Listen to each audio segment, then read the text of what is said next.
Hey, Cody Windwalker here with Prehistoric Encounters. We are here today with fancy rats.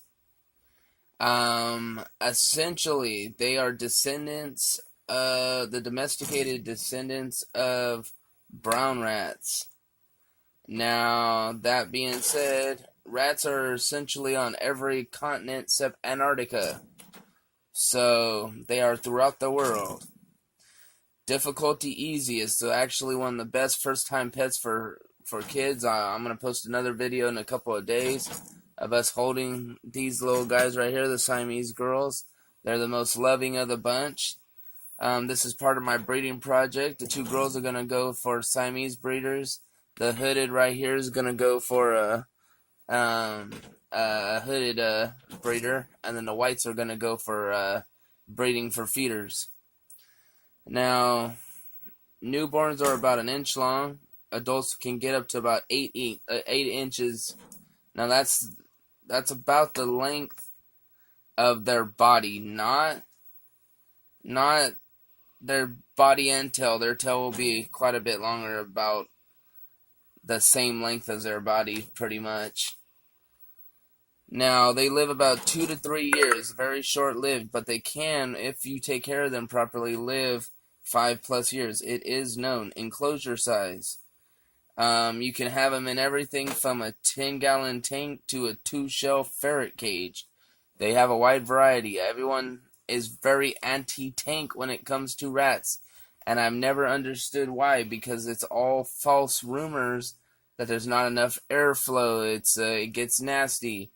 It's not as difficult as everyone makes it out to be. And so I think people need to quit exaggerating that aspect of it. The scientific name for it, I want to let you know, this is really cool. The scientific name for it, starting with the class, is Mammalia, meaning mammals. Order, Rodentia, which is a fancy way of saying rodent. The family is Muridae. The subfamily is Murinae. The genus is Rattus, which is essentially a fancy way of saying rat. And then the species is Rattus norvegicus. And then, to be more specific, it would be Rattus norvegicus domesticus, because it's a domesticated version of its counterparts. Now, here gets in the fun part, the husbandry of the animal itself.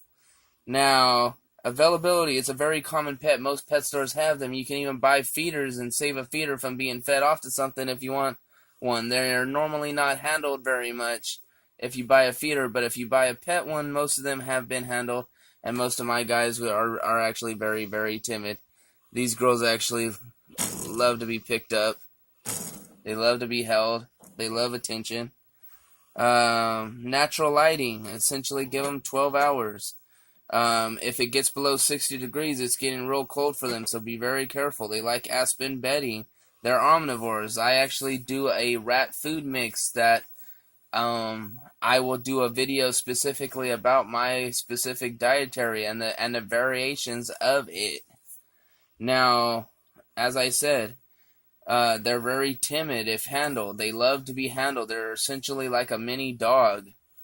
There's videos out online of people teaching them to play little basketball and all this other stuff. Very adorable, loving as heck.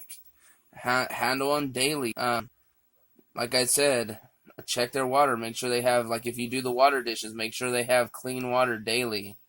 I always check all my babies daily to make sure they have fresh water.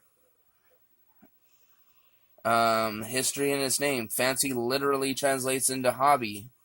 They're the domesticated version of the brown rats. Fun fact, it was thought that brown rats were the reason for the plague. They actually helped kill out the black rats, which were the original cause of the plague, because the black rats carried the ticks and stuff. Conservation, domesticated animal one is least concern. Cleaning it, tanks about every 3 days. Cages can go about every week. That pretty much covers the husbandry of fancy rats. Our next episode will be on fancy mice. So again, this is Cody Onewalker with Prehistoric Encounters, and I hope you enjoyed the video and press that subscribe button, and we'll see you next.